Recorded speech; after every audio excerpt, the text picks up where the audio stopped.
Hello friends, ಎಲ್ಲರಿಗೂ ನಮಸ್ಕಾರ. ನಾನು ಸೀತಾ. ನಮ್ಮಮ್ಮನ ಅಡುಗೆಗೆ ಸ್ವಾಗತ. ಯಾರೆಲ್ಲ ಸಬ್ಸ್ಕ್ರೈಬ್ ಮಾಡಿ ನೋಡ್ತಾ ಇದ್ದೀರಾ ಎಲ್ಲರಿಗೂ ಧನ್ಯವಾದಗಳು. ಯಾರೆಲ್ಲ ಸಬ್ಸ್ಕ್ರೈಬ್ ಮಾಡಿದ್ದೀರಾ ನೋಡ್ತಾ ಇದ್ದೀರಾ ಈಗಲೇ ಹೋಗಿ ಸಬ್ಸ್ಕ್ರೈಬ್ ಮಾಡಿ ಬೆಲ್ಲೈಕನ್ ಕ್ಲಿಕ್ ಮಾಡಿ. ನಾವು ಹಾಕೋ ವೀಡಿಯೋಸ್ ಎಲ್ಲ ನಿಮಗೆ ನೋಟಿಫಿಕೇಷನ್ ಆಗಿ ಬರುತ್ತೆ. ಹಾಗೆ ಇವತ್ತೊಂದು ಹೆಲ್ತಿ ರೆಸಿಪಿ ಮಾಡ್ತಾಯಿದ್ದೀವಿ. 8 ತಿಂಗಳ ಮೇಲ್ಪಟ್ಟ ಮಕ್ಕಳಿಗೆ ಇದು ತುಂಬ ರುಚಿಕರವಾಗಿರುತ್ತೆ. ಹಾಗೆ ಇದರಲ್ಲಿ ಗೋಡಂಬಿ, ಬಾದಾಮಿ, ವಾಲ್ನಟ್, ಅವಲಕ್ಕಿ, ಖರ್ಜೂರ ಇರೋದ್ರಿಂದ ಮಕ್ಕಳ ಬೆಳವಣಿಗೆಗೆ ತುಂಬ ಚುರುಕಾಗಿರೋದಕ್ಕೆ, ಮಕ್ಕಳಿಗೆ ಬೋನ್ಸ್ ಗಟ್ಟಿಯಾಗೋದಕ್ಕೆ ಅನುಕೂಲ ಆಗುತ್ತೆ. ಇದು ತುಂಬ ಟೇಸ್ಟಿಯಾಗಿರುತ್ತೆ, ತೂಕ ಹೆಚ್ಚಿಸೋದಕ್ಕೆ ಅನುಕೂಲ ಆಗುತ್ತೆ. ಬನ್ನಿ ಹೇಗೆ ಮಾಡೋದು ಅಂತ ನೋಡ್ಕೊಂಡು ಬರೋಣ. ಇಂಗ್ರೀಡಿಯೆಂಟ್ಸ್ ನೋಡ್ಕೊಂಬರೋಣ.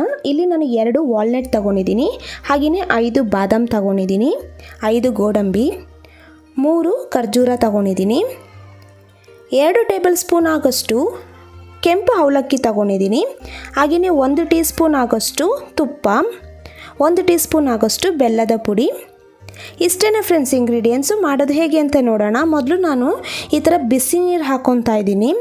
ಒಂದು ಬೌಲಿಗೆ ಈ ಥರ ಬಿಸಿ ನೀರು ಹಾಕ್ಕೊಂಡಿದ್ದಾದಮೇಲೆ ಇದನ್ನು ನಾವು ನೀರಲ್ಲಿ ನೆನೆಸ್ಬೇಕಾಗುತ್ತೆ. ಅದಕ್ಕೋಸ್ಕರನೇ ಬಿಸಿ ನೀರು ಹಾಕ್ಕೊಂಡಿದ್ದಾದಮೇಲೆ ಇದಕ್ಕೆ ನಾನು ಗೋಡಂಬಿ, ಬಾದಾಮ್ ಹಾಕ್ತಾಯಿದ್ದೀನಿ, ಹಾಗೆಯೇ ವಾಲ್ನಟ್ನ ಈ ಥರ ಕಟ್ ಮಾಡಿ ಹಾಕ್ಕೊಂಡಿದ್ದೀನಿ, ಮತ್ತು ಖರ್ಜೂರನ ಹಾಕ್ಕೊತಾ ಇದ್ದೀನಿ. ಇಷ್ಟು ಹಾಕ್ಬಿಟ್ಟು ಇದನ್ನು 1 ಅವರ್ ನಾವು ಹೀಗೇ ಅದನ್ನು ನೆನೆಯೋಕ್ಕೆ ಬಿಡಬೇಕಾಗುತ್ತೆ.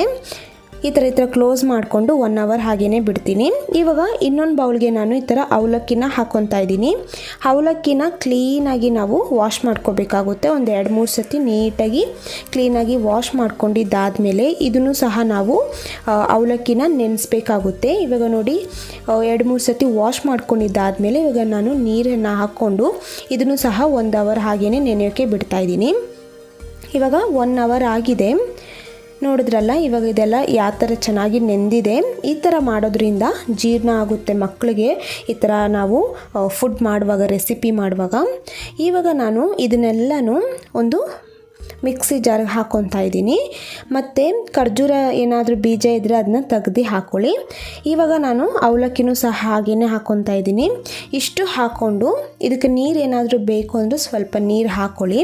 ಇವಾಗ ಇದನ್ನು ನಾವು ಚೆನ್ನಾಗಿ ಪೇಸ್ಟ್ ಮಾಡ್ಕೋಬೇಕು. ಇದನ್ನು ಇದೇ ಥರನೇ ನಾನು ಚೆನ್ನಾಗಿ ಪೇಸ್ಟ್ ಮಾಡ್ಕೊತಾ ಇದ್ದೀನಿ.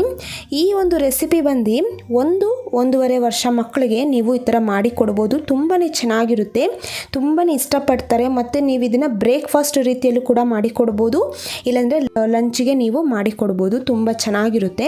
ಇವಾಗ ಇದೆಲ್ಲ ಪೇಸ್ಟ್ ಮಾಡ್ಕೊಂಡಿದ್ದಾಗಿದೆ. ಇವಾಗ ನಾನು ಸ್ಟವ್ ಹಚ್ಚಿ ಒಂದು ಪಾತ್ರೆನ ಇಟ್ಕೊಂಡು ಇವಾಗ ನಾನು ಪೇಸ್ಟ್ ಮಾಡಿರುವಂಥದ್ದು ಹಾಕ್ಕೊತಾ ಇದ್ದೀನಿ. ಇವಾಗ ಇದಕ್ಕೆ ಹಾಗೆಯೇ ಮಿಕ್ಸಿ ಜಾರ್ಗೆ ಸ್ವಲ್ಪ ನೀರು ಹಾಕ್ಕೊಂಡು ಅದನ್ನು ಸಹ ಹಾಕ್ಕೊಂಡು ಇದೇ ಥರನೇ ನಾವು ಕೈ ಆಡಿಸ್ತಾ ಇರಬೇಕು. ಚೆನ್ನಾಗಿ ಅದು ಕಲರು ಸ್ವಲ್ಪ ಲೈಟಾಗಿ ಚೇಂಜ್ ಆಗುತ್ತೆ, ಸ್ವಲ್ಪ ಗಟ್ಟಿ ಬರುತ್ತೆ, ತಿಕ್ಕಾಗುತ್ತೆ.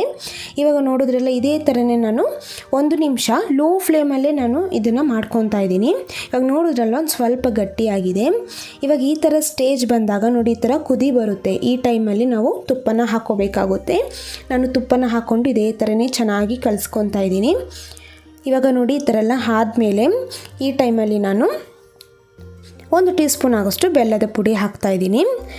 ಇದು ಆಪ್ಷನಲ್ಲು, ಅಂದರೆ ಟೇಸ್ಟ್ ಚೆನ್ನಾಗಿರುತ್ತೆ, ನಾವು ಸ್ವೀಟಾಗಿರುತ್ತೆ. ಇವಾಗ ನಾನು ಬೆಲ್ಲದ ಪುಡಿ ಹಾಕ್ಕೊಂಡಿದ್ದೀನಿ. ಸಕ್ಕರೆ ಬದಲು ನೀವು ಇದನ್ನೇ ಯೂಸ್ ಮಾಡ್ಕೊಳ್ಳಿ. ಇವಾಗ ಇದನ್ನೆಲ್ಲ ಹಾಕ್ಕೊಂಡಾದ್ಮೇಲೆ ಒಂದು ಸತಿ ಇದೇ ಥರನೇ ಕಲಿಸ್ಕೊಂಡ್ರೆ ಇದು ರೆಡಿಯಾಗಿದೆ. ತುಂಬಾ ಚೆನ್ನಾಗಿರುತ್ತೆ. ಮಕ್ಕಳಿಗೆ ನೀವು ಈ ಥರ ಮಾಡಿ ಕೊಡ್ಬೋದು. ಚಿಕ್ಕ ಮಕ್ಕಳು ತುಂಬಾ ಇಷ್ಟಪಟ್ಟು ತಿಂತಾರೆ. ನೀವು ಸಹ ಮನೇಲಿ ಒಂದು ಸತಿ ಟ್ರೈ ಮಾಡಿ ಹೇಗೆ ಬಂತು ಅಂತ ಕಮೆಂಟ್ ಮೂಲಕ ತಿಳಿಸಿ. ಹಾಗೆಯೇ ನಿಮಗೆ ಇದೇ ಥರ ಈಸಿ ರೆಸಿಪೀಸ್ ಏನಾದರೂ ಬೇಕಂದರೆ ಕಮೆಂಟ್ ಮೂಲಕ ತಿಳಿಸಿ, ನಾವು ಅದು ಮುಂದಿನ ವೀಡಿಯೋದಲ್ಲಿ ಅಪ್ಲೋಡ್ ಮಾಡ್ತೀವಿ. ಹಾಗೆಯೇ ನಮ್ಮಮ್ಮನ ಅಡುಗೆ ಚಾನಲ್ನ ಸಬ್ಸ್ಕ್ರೈಬ್ ಮಾಡ್ಕೊಳ್ಳಿ, ಪಕ್ಕದಲ್ಲಿ ಬರುವ ಬೆಲ್ ಐಕಾನ್ನ ಕ್ಲಿಕ್ ಮಾಡ್ಕೊಳ್ಳಿ. ಈ ವಿಡಿಯೋ ನೋಡಿರುವ ಎಲ್ಲ ವೀಕ್ಷಕರಿಗೂ ಧನ್ಯವಾದಗಳು.